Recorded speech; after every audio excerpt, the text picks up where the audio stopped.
歡迎各位今日嚟參加GBX 舉辦嘅講座。今日咧，我哋係同溫哥華苗圃行動教育協會係一齊辦嘅。個題目咧就係華裔美國人嘅歷史，從來沒有人告訴過你。History of Chinese Americans, no one ever told you。講者就係 David Lee。David Lee 咧就係李先生。李先生咧，佢父母咧就係廣東人嚟嘅。咁即係話咧，佢嘅母語咧都係廣東話，佢識聽廣東話，同埋識講廣東話。咁佢喺台灣出世，因為父母就當年國共打仗，咁佢父母就去咗台灣。之後喺佢最好細個嘅時候，好似係9歲咧，就移民咗喺美國。咁佢喺美國咧就讀 public school， 跟住就 UC Berkeley。佢喺 Berkeley 讀咧就係讀business 嘅。但係咧佢嗰個心咧就喺嗰個social work 嗰度。咁佢第一份 job 或者第一個 career 咧，就係幫嗰啲at risk 嘅青年。咁 after that 咧，佢就 start 佢自己嘅 business。佢 business 咧就係source 嗰啲consumer product 嘅。咁佢咧就差唔多全世界都有佢嘅點樣講啊嘅wholesale。咁其中咧最 significant 咧就係喺墨西哥。佢大約20年前咧就將呢個好 successful 嘅 business 咧就賣俾據我所知係賣俾一間中國或者香港嘅公司。咁咧呢20年咧佢自己咧就係服務社會，做唔同嘅嘢。咁博物館啦。Chinese 嘅cultural centre 啦。咁佢而家咧嘅工作咧，仲比以前做工嗰時仲忙。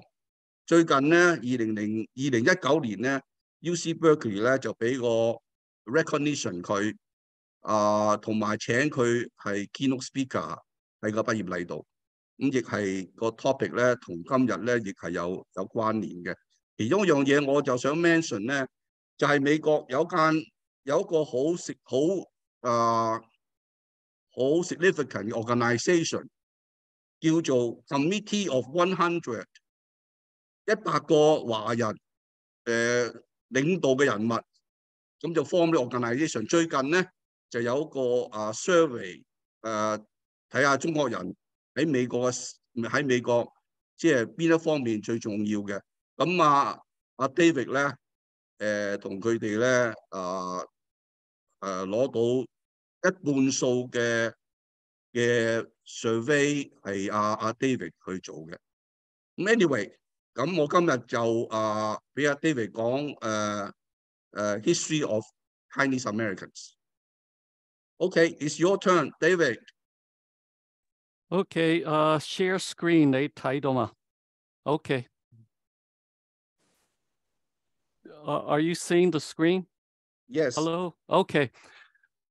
我用英文講啦，我易好多。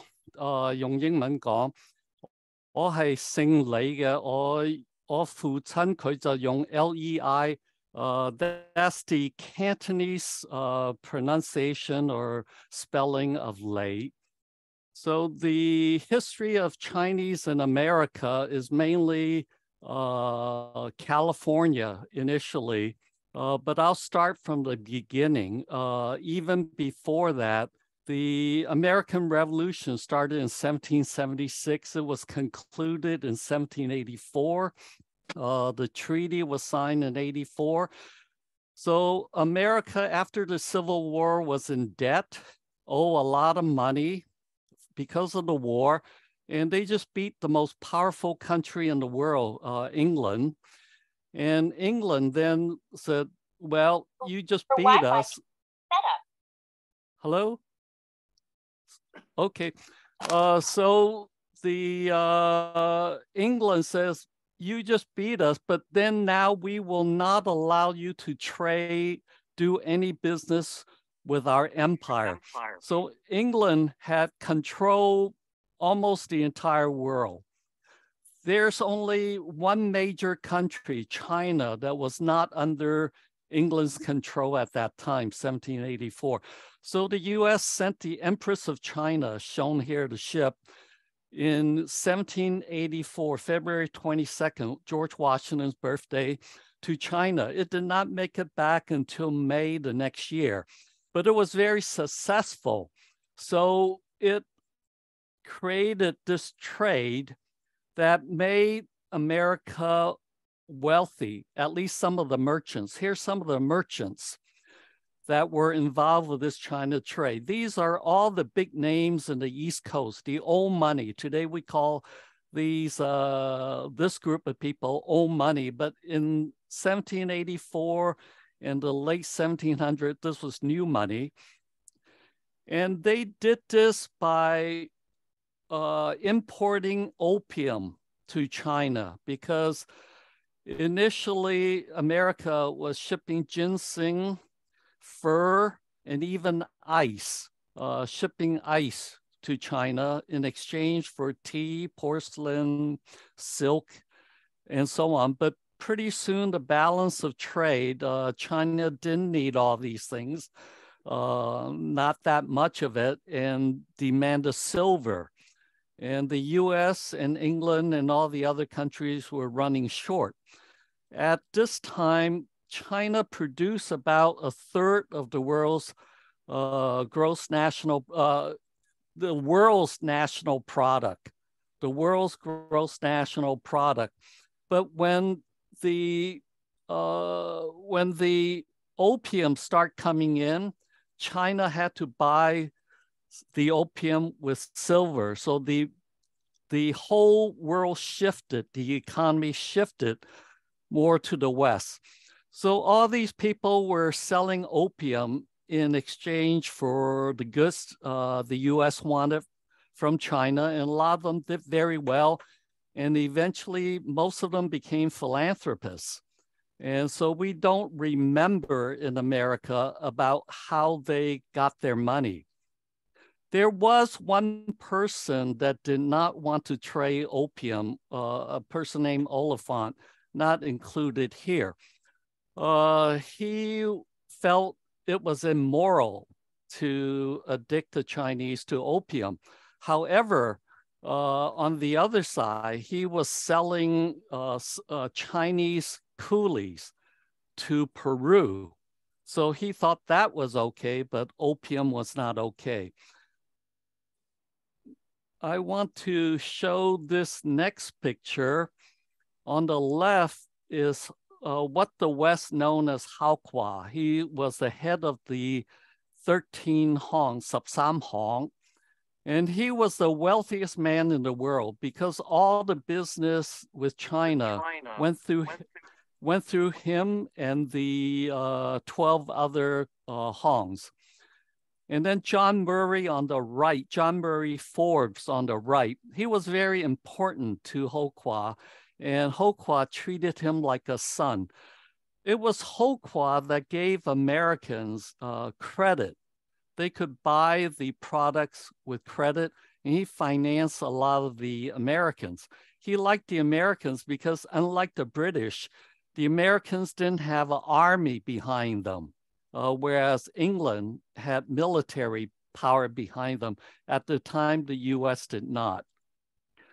So Murray was almost, John Murray Forbes was almost like a son to Ho Kwa. And John Forbes was only there for a short time, 2-3 years, but he made a lot of money. And when he left, Ho Kwa invested with John Forbes $200,000. That's a lot of money in those days.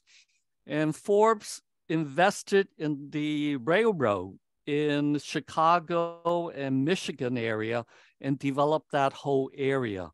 And this is before the Transcontinental Railroad. So even to this day, in the Forbes house in Massachusetts, they still have a portrait of Hokwa, this one, in the home, because this is their beneficiary, benefactor, a 贵人. David, yes. David, Yes. your picture don't, there's only It's one not picture. advancing. It's Not not advancing. advancing. Okay. Maybe you can get on and advance it for me. Then I'll stop share if you can get on. I don't know why Okay. it's not moving. Okay. I Okay. will share.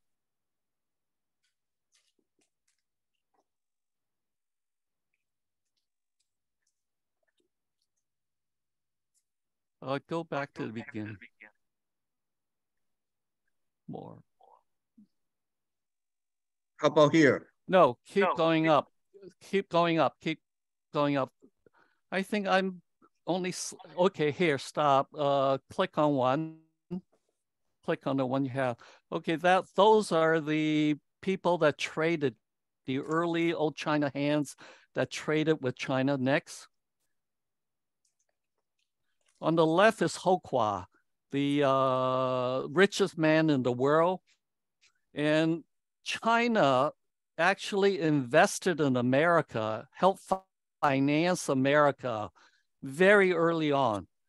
Today, we say China have invested $1 trillion or $2 trillion in buying US bond, but the Chinese have done this from the late 1700s. People like Hokwa, and then all the trading that these Americans did with China with opium made the fortune that built up America. This is something we don't really talk about in this country. And on the right is John Murray Forbes, who Hokwa did business with and really liked. And he loaned the $200,000 to John Forbes. And John gave Hokwa and his descendants a really good return until the company went bankrupt in the end of the 1800s. Next slide, please. Okay, this is the Opium War, the first Opium War, because China made it against China's law to have opium, and the British didn't want this, went to war. The Chinese sent down Commissioner Lin to seize all the opium. And because of this, there was war. And of course, China was not as advanced in its military weapons and lost the war and gave up and had to open up China to, with 5 extra ports to trade with the West, including Hong Kong, which end up to be very important to the US. Next. Besides the Opium War, there were a lot of other disturbances in China. We have the Taiping Rebellion from 1850 to 1864. About 20 million people died. The leaders of the Taiping Rebellion were Kejia or Hakka people. That didn't affect Guangdong as much as the Hakka Bendi War or the Punti Hakka War, Kejia and Bendi Ren in 1855 to 1867. This really impacted Guangdong, especially Taishan. About 1 million people, up to 1 million people died in Guangdong because of this Hakka Punti War that we also don't really talk too much about. Next, please. Then comes the gold rush. Gold was discovered in 1848, and the big rush came in 1849. And Chinese came along with the 49ers, with people from all over the world. It was the first time people from so many different parts of the world got together and the reason was gold. It was the first time really in the world where if you found gold, it belonged to you. If you found gold in China, it belonged to the emperor. If you found gold in England, it belonged to the king. If you found gold in Germany, it belonged to the Kaiser. But this was the first time if you found gold, it belonged to you. So the Chinese came here. And a lot of time we talk about the Chinese coming here because they were poor, they were starving, they had revolts, rebellions in China, they had famines, and these were uneducated farmers, mainly from Guangdong, from Taishan. But basically, I think that is wrong now. With new archaeological evidence, we're starting to think is different. Next slide.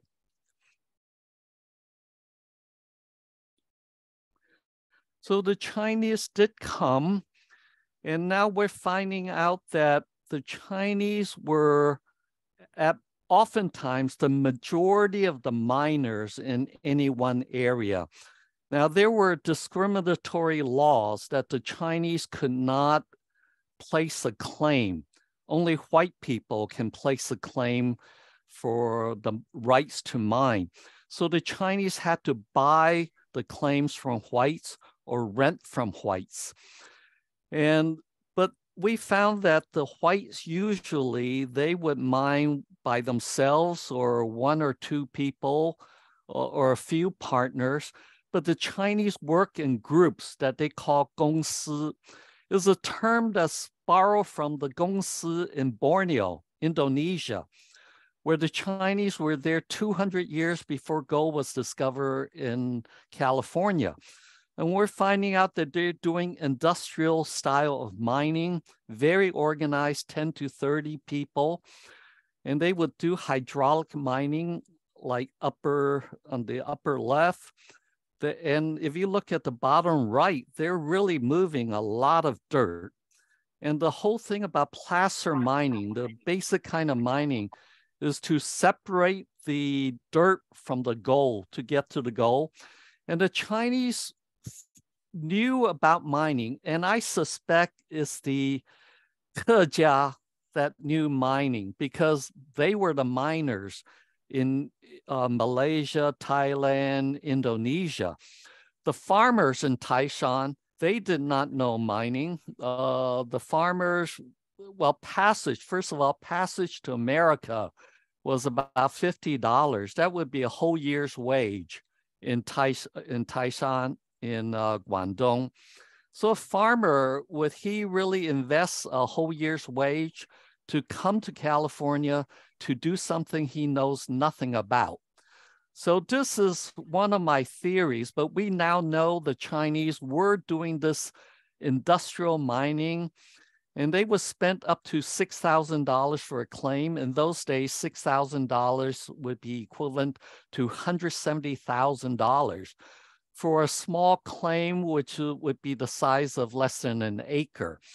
So before anyone would invest that kind of money, they must know something about mining and must really know that there got to be gold there before they would invest that kind of money.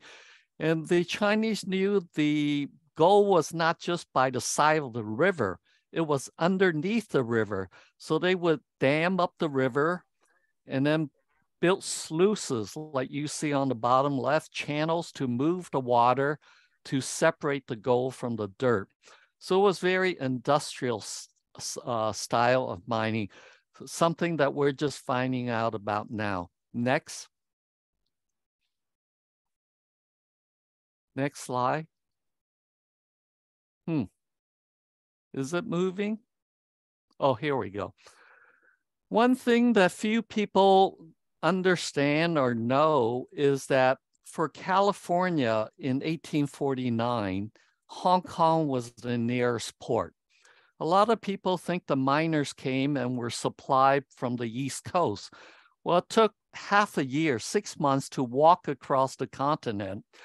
And if you took a boat from the East Coast to California, it would take 6 months because this is before the Panama Canal. So you have to go all the way around South America. You get blown to Hawaii, and then you have to tack back. So it was Hong Kong that supply California, these miners, with the things that they needed, including these cabins we see on the right. We know Hong Kong imported about 1,700 carpenters to Hong Kong to make these cabins to ship to California for the miners. There weren't any lumber yards in California at the time. There were very few people. And you can see on the left, the miners depended on goods from Hong Kong and China to supply them with basic goods. Next slide. This is very interesting. Even laundry, the white people feel that laundry is a women's job and they refuse to wash their laundry. The Chinese men did not do laundry in China, but when they were in America and found out the Caucasians, the white miners, were willing to pay up to $1 for each shirt. Now, in 1849, $1 was a whole day's wage. And so in the beginning, the miners were shipping their laundries to Hong Kong to be washed because it was only $8. Not only that, no one was washing laundry. The Chinese did not start washing laundry until 1851. The first Chinese laundry opened up in San Francisco on Grant Avenue, DuPont Street at the time. So even the laundry depended on Hong Kong to be washed. Next. So we think of these Chinese, or we talk about the Chinese coming over here being poor, illiterate. They were forced to come here because it was so bad in China. But then we have this newspaper article in the Alta, California, December 10th, 1849. If you read it, it's basically saying 300 Chinese met on November 19th, 1849 in the Canton restaurant on Jackson Street to hire and elect this Salim Woodworth to be their representative. Now, in 1849, at the end of 1849, there were only about 750 Chinese in America. And if they were poor, illiterate miners, first of all, why are they in San Francisco? Why aren't they up in the hills mining? And why would they need a white lawyer to represent them if they're miners? But the better question is, they're meeting at a 300-seat restaurant that could seat at least 300, the Canton restaurant on Jackson Street. How did they get a restaurant built by November? This would be about 10 months since arrival. If these are poor, illiterate farmers from China, how could this happen? And by the way, there weren't only one Chinese restaurant. By the end of 1849, there were 3 to 4 Chinese restaurants. So these Chinese must have come to America with a plan, with furniture, with chefs, with people to grow vegetables and pigs and chicken, because no one was gardening or raising pigs and chicken. So they came with a plan to build a restaurant to mine the miners. So it's quite a different story that we're finding out from what we've been saying about these early Chinese. Next slide. From the very beginning, there were a lot of discriminatory laws against the Chinese. By 1850, there was a foreign miners tax charging the Chinese $20. Remember I told you most people made $1 a day in those days? So this is 2/3 of your monthly wages just to be allowed to mine. It was deemed to be illegal, but California still continued it and reduced it to $4 in 1852. This and many other laws were enacted against the Chinese. Next. What is more hurtful for the Chinese that were in California was that they passed this this case, People versus Hall. And these Chinese were witness to a killing of a fellow Chinese by a white person. But the court decided that the Chinese were considered blacks and Indians and should not be allowed to testify against white people in court. So from 1854 until 1870s, Chinese were not allowed to be a witness in court, could not defend themselves. So this caused more and more problem for the Chinese here in America. Next slide. The next big thing is the construction of the Transcontinental Railroad. And the railroad started, the western part of the railroad started, called the Central Pacific Railroad, in 1863. The problem was there weren't enough workers here willing to work. They needed thousands of workers and only 4,000 apply for the job. And most of them did not stay long, didn't like to work. So the railroad here in the West Coast had a huge problem. And it was end of 1863-64, they started to use the Chinese. In fact, they started to recruit the Chinese from Seiyup, Siyi. And everyone in Guangdong knows that if you needed laborers, you would go to Seiyup, especially Toisan, to hire the workers there because they were cheap, they're willing to move, go anywhere to work. So that's when the people from Toisan started to come to America. The first wave in the 1850s, the largest group of Chinese to come to America were people from Zhongshan, not the people from Seiyup. The Zhongshan people were more merchants, and there were a lot of Hakka. Zhongshan had a lot of Hakka. Today we say Hawaii has a lot of people from Zhongshan, but if you look deeper, they're mainly Hakkas. And I mentioned to you before, the Hakka knew about mining. So that might be one reason. Now, this is a very famous picture of the railroad. The completion of the railroad, May 10th, 1869. We call this the Golden Spike ceremony at Promontory Summit.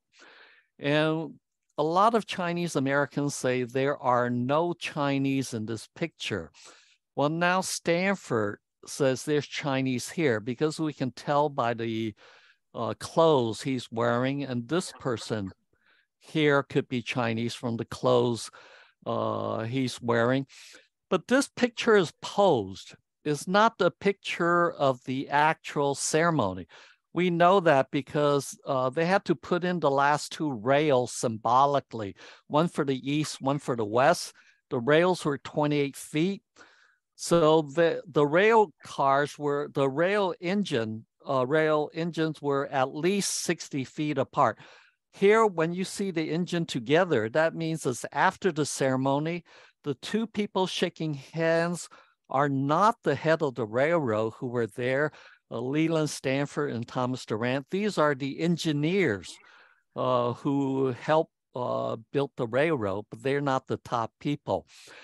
Now, this picture is used to demonstrate the completion of the railroad, and most of the media picked it up and bought this picture because it was posed after the ceremony.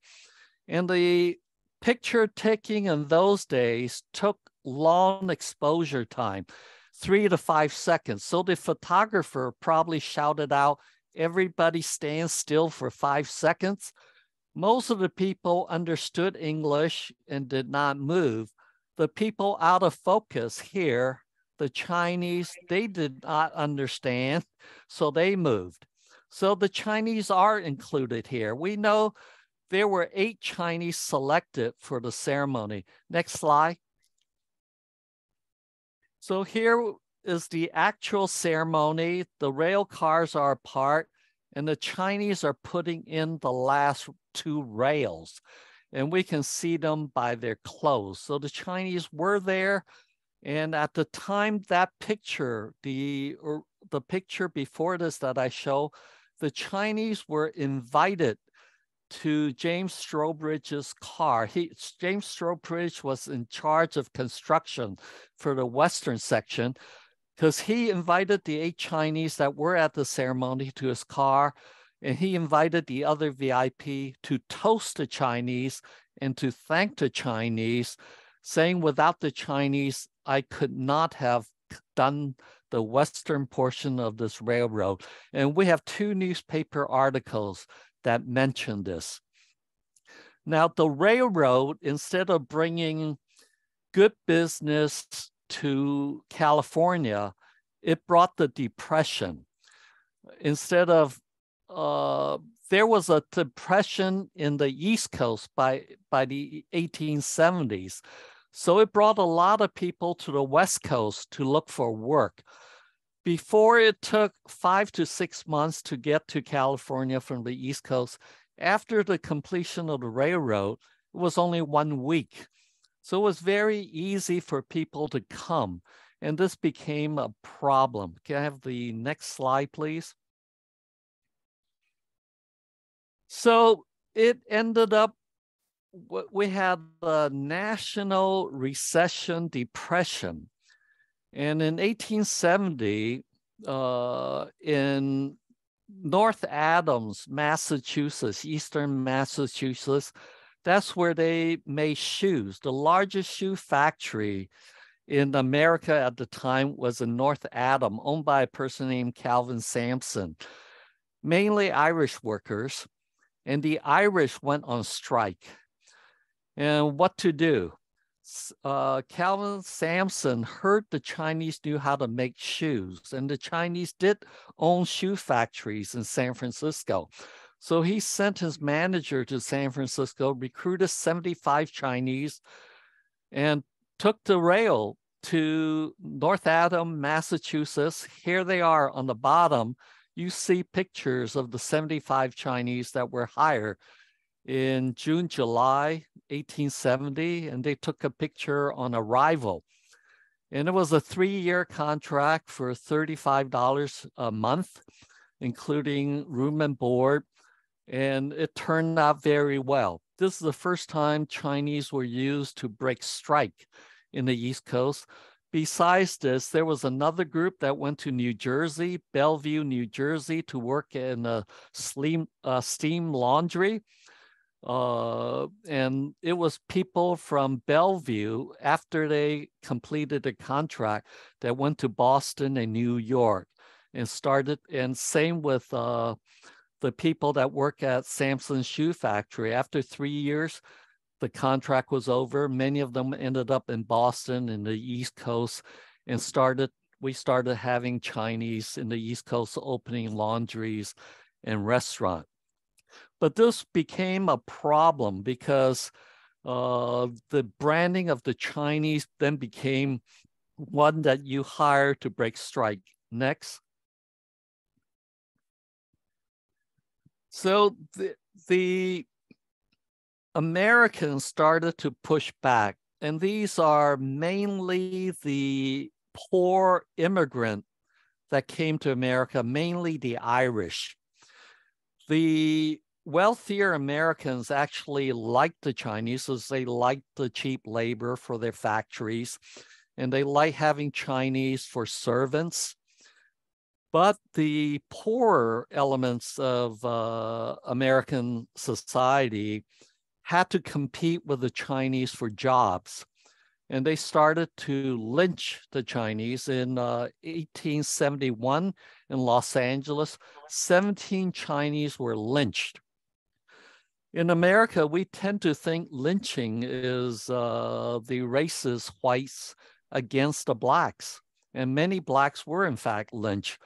But till this day, the 17 Chinese that were lynched in Los Angeles in 1871 is the largest lynching, the most people lynched in any one incident it was against the Chinese.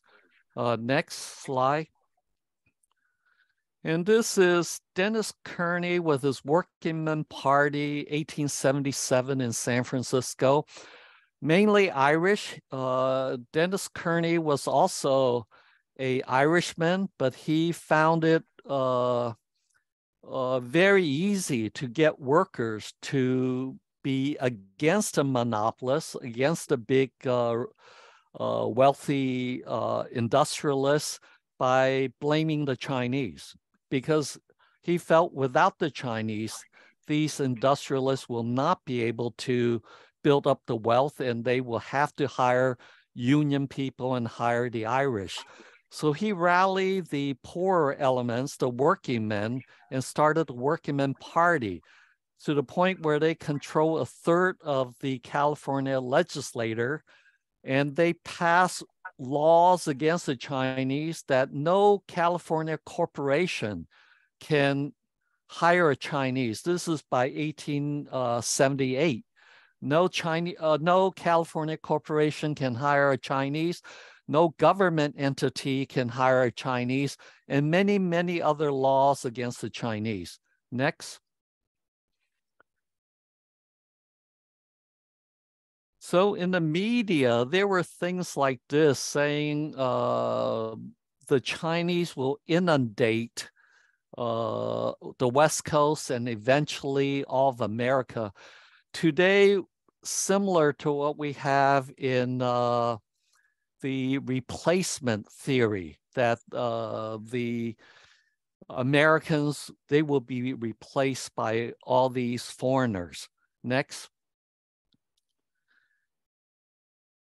And this all built up to 1882, where America, for the first time, have an exclusion law that for the first time, a ethnicity was picked out that if you're Chinese, you cannot come to America if you're a Chinese labor. The exceptions were if you were a merchant, because America still wants to do business with China, or if you're a scholar or come here for school, or if you're a diplomat, you can come. Other than that, you cannot come. And if you happen to be here in America when this law was passed, you cannot become a naturalized citizen. And this was in effect until 1943, which I can talk about later. So now Chinese becomes the illegals in America. Next slide. So the laws were totally against the Chinese, and the killing started. The driving out really became an issue. Rock Spring, Wyoming, 1885, 28 Chinese were killed. They were coal miners because the railroad went through Wyoming. They needed coal to run the railroad engines, so they hired the Chinese to supply the coal. So the other miners didn't like the Chinese and drove out the Chinese. One night, killed 28 and drove the Chinese out. And the Chinese went to the next town, and the US military was called in to settle things. But the Chinese were fooled and brought back to Rock Spring to work the mines 2 weeks later, because it was considered an essential industry to keep the railroad going. So the Chinese had to be sent back to Rock Spring to continue mining, but the US military kept the two groups apart. Next slide. In 1885, we have the Tacoma method. This is the city of Tacoma. One night, they just drove out all the Chinese and said they had to leave. They gave the Chinese 1 or 2 hours to leave, and many of them died in Tacoma, Washington. And this was very cruel to just, without warning, drive out the Chinese. Next. So in Truckee, California, they said they have a better method, more humane. So what they did was they gave the Chinese a few weeks to move out, but before that, the whites bought a piece of land outside of town and divided up the plot of land into smaller plots and sold them to the Chinese. So they told the Chinese, you have to move out, but you can move to this part of town and you can buy this plot of land. And of course, the white people that did this made a lot of money. We have a lot of documentation on how this was done. So this was considered a more humane method in 1886 in Truckee, California. Next. And the killing continue in 1887. This was not to drive out the Chinese. It was just to kill the Chinese in this very desolated area where the Chinese went gold mining, and 34 were killed. This is in Oregon near the border to Idaho. So these killing continued. Next. So Beth Lou Williams, she wrote this book, came out maybe 4 years ago, that listed the driving out of Chinese from all these cities and towns, documenting from 1885 to 1887, 169 towns and cities she could document the Chinese were driven out, just told to leave, burned out, killed. And the Chinese really did not originally settled in San Francisco. Only about 8% of the Chinese in California lived in San Francisco. Most of them were in the towns outside of San Francisco. But by the end of the 1880s, 25% of the people, the Chinese in California, lived in San Francisco and the other larger cities like Sacramento and Los Angeles. Next. So today we talk about Asian hate, and we've documented that between March 2020 and March 2022, in these 2 years, more than 11,000 incidents of hate incidents against Asian Americans. We have something like 23 to 26 million Asian Americans today. And out of that, about 6.5 million Chinese Americans. So if we look at 11,400, that almost does not register. Although today it has psychologically impacted almost 60% of Chinese Americans, especially women. They're afraid to go out. They're very concerned about hate against them, violence against them.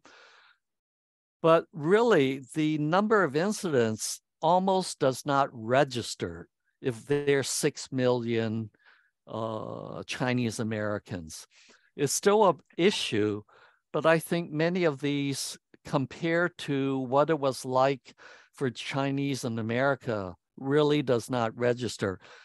And for me, most of my Chinese American friends talk about how racist this country was, and all the laws that were put up against the Chinese. But I like to talk about the other side. I like to talk about the pushback.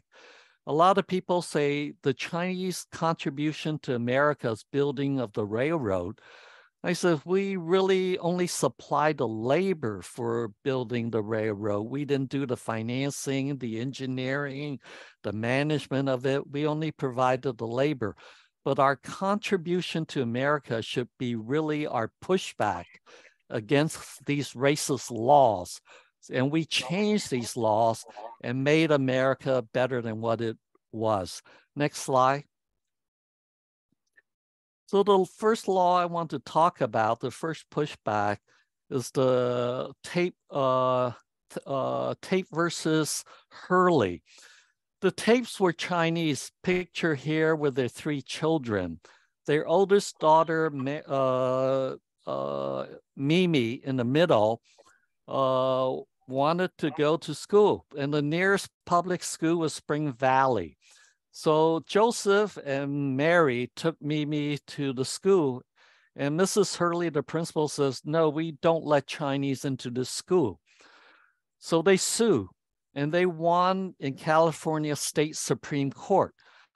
The right, even though you're an immigrant, you have a right to a public school because you pay your tax, you don't break the law, then you're under the jurisdiction of the state. If you're under the jurisdiction of the state, you should get the benefit of the state. So although California was very racist, the law was on the Chinese side when it came to this. Next. Today, almost all Americans believe in equal protection under the law. This is the core of American civil rights. Anyone that believes in civil rights will understand equal protection under the law. Where did this come from? It's in the 14th Amendment passed after the Civil War to protect the Afro-Americans. It says on the amendment, there should be equal protection under the law. So everybody interpreted this phrase to mean you have to write a law that's equal to everyone. So in 1885, San Francisco felt it had a problem. Although the Chinese could no longer come with the 1882 Exclusion Act, San Francisco had a problem because there were still a lot of Chinese in San Francisco. So the Board of Supervisors figured out a way to get rid of the Chinese. They said, from now on, if you own a laundry, you must get a permit from the city. And we're going to send the fire department to make sure you're boiling water safely, because we have too many fires in San Francisco that destroy all of San Francisco, and this will protect the citizens of San Francisco from fire. So it's a law that's good. And of course, most of the laundries are owned by the Chinese, so 320 laundries immediately apply for this permit. 100 got the permit, 320 were rejected. Well, maybe these 220 that didn't get the permit did not comply with the rules of the fire department. The problem was the 100 that got their permits were all white, and the 220 that didn't get their permits were all Chinese. So the Chinese hired the best lawyer money could buy in those days. They raised $20,000, which is equivalent to $500,000 today, and sued. And this went to the Supreme Court, and they've strategized using the 14th Amendment, equal protection under law, saying that does not only mean the law has to be equal, the execution of the law, the administration of law has to be equal, and the Chinese won. So this law is basic to American law today. During the Civil Rights Movement, with all the racist law in the South, the Jim Crow law, when these laws were contested in the Supreme Court, the Supreme Court says, you don't have to come to us. We decided this in 1886, Re-Yick-Wall versus Hopkins. So this is a very important law that the Chinese won for all Americans. Next slide. The Chinese Exclusion Act of 1882 had to be renewed every 10 years. So in 1892, it had to be renewed, but they added a new regulation that all Chinese must be registered and carry in their person all time. This proof that they are legal here in America, this certificate of residency. This was in 1892. And the Chinese said, well, only criminals in America needs to register with the government, and only dogs need to carry a license. And we Chinese are not dogs and we are not criminals. So we're not going to comply. We're not going to register. So 97% of the 105,000 Chinese in America refused. And they took America to court, but they lost 2 years later in 1894. So if you look at these certificate of registration, you will find very, very few that they register that's dated 1892. They're almost all registered 1894. So the Chinese not only knew about the law, they also practice civil disobedience when the law is that unjust. Next slide, please.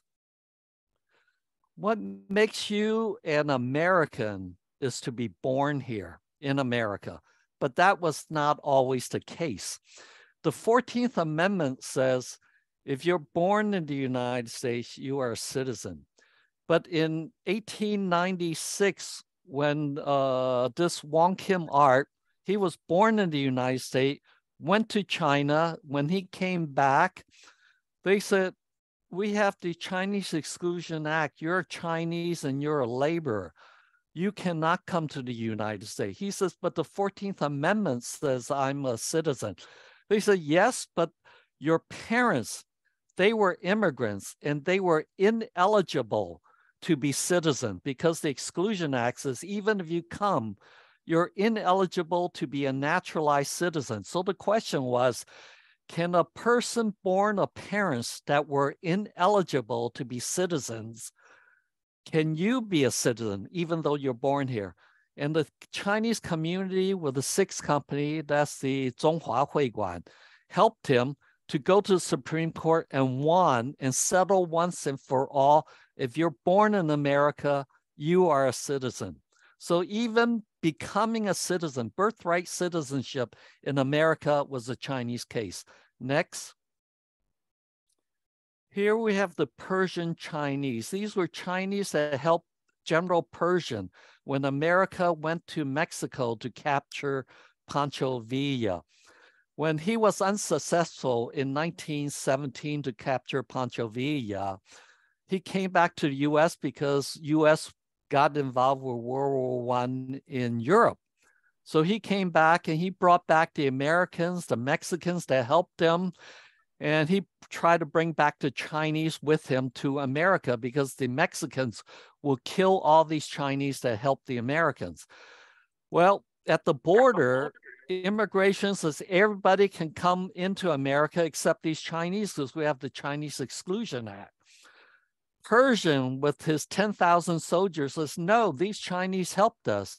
So he forced his way with his soldier, took these 700 Chinese into the military camp, Fort Sam Houston. But the Chinese had to stay there because they were illegal. In the meantime, Pershing went to fight World War I and he won. When he came back, he found the Chinese were still stuck in Fort Sam Houston. So he says, this is not right.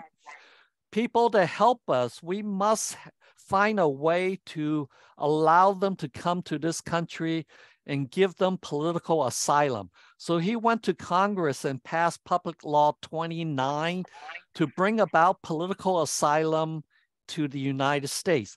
So even the concept of political asylum for the US came from a Chinese case. Next.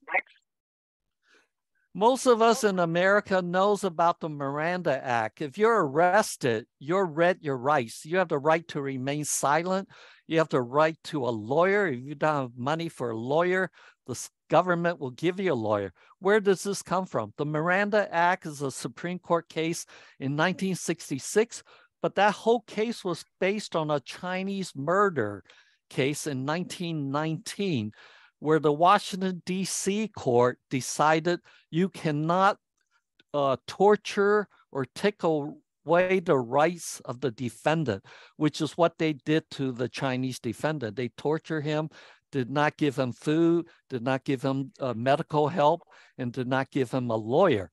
But D.C. is a special area for America, so the law did not apply to all of America. But the Supreme Court picked this case and says, we decided this in 1919. So it became law in 1966. The Miranda Act is based on this Chinese case. Next. As recently as 1974, the Chinese in San Francisco took the Board of Education to the Supreme Court because they were not providing bilingual education for the immigrant kids that were in San Francisco. They said, why send our kids to school and try to teach them history, political science, teach them science and other classes when they don't understand any English? You need to teach these courses in Chinese until they learn English in 2 to 3 years. And they took the Board of Education to the Supreme Court and they won. So today, American schools need to provide bilingual education if the community has enough non-English speakers. Next. So the Chinese took more than 10,000 cases against the federal court between 1882 to 1905 when the courts gave up. Now, this is about 10% of the Chinese population sued the federal government. I'm not counting state governments and city governments. This is just the federal governments. Almost 10% sue the government. What other group does this? This is why I say the Chinese are the most litigious and the most civil disobedient group in America. So these are all the cases. Many of these are Supreme Court cases that the Chinese took all the way to the Supreme Court, organized themselves, taxed themselves to raise the money and change America for the better. Next slide. What changed for me was the civil rights of 1964. It was the Afro-Americans, the Blacks, that fought for this. Most Asians did not participate in the civil rights movement, but we're definitely the beneficiary. My life changed totally after 64. Before 64, if I want to rent the place, they just tell me, we don't rent to Chinese, there's nothing I can do. Or I apply for a job and they say, we don't hire Chinese, nothing I can do. But after 64, I can sue them. It took about 10 to 15 years of lawsuits before America accepted, in general, accepted this Civil Rights Act of 64. Although we did not participate in the movement, the laws that we established, won in court, helped this movement quite a bit to move it forward. Next slide. And for most Chinese in America today, we have to thank the Civil Rights Act, because the Civil Rights Act triggered the Immigration and Nationality Act of 1965. The Chinese Exclusion Act was repealed in 1943 when the US was at war with the Axis, Germany, Italy, and Japan. Japan was using the Exclusion Act for propaganda, telling all the Asian countries, why do you want to support America when they wouldn't even let you into their country and wouldn't let you become a citizen? And they had a point. So President Roosevelt right away in 1943 repealed the Chinese Exclusion Act. Now, the Chinese that were here can become naturalized citizens, but he set the quota at 105 Chinese a year. Between 1943 and 1965, each year, only 105 Chinese can come to America. But because of the Civil Rights Act, it triggered this Immigration and Nationality Act, which allowed in 1965 20,000 Chinese to come and continue to grow from that. So today, from about down to 60,000 Chinese in America in 1920s to 1943, when 105 more can come a year, to the 6.5 million to 7 million we have today, is thanks to the Civil Rights Act and this Nationality Act. Next. This concludes my talk. 谢谢 is a play on word. For the Cantonese, it would be not right because we pronounce it hi, hi. But for the Mandarin speaker, this would be 谢谢. Thank you. Questions? Okay, John. David. Please. Can you close the? I can close it. You control it. Yeah, I can control it. So let me. Yeah, if there's question, type it in, or maybe you can let them in to talk.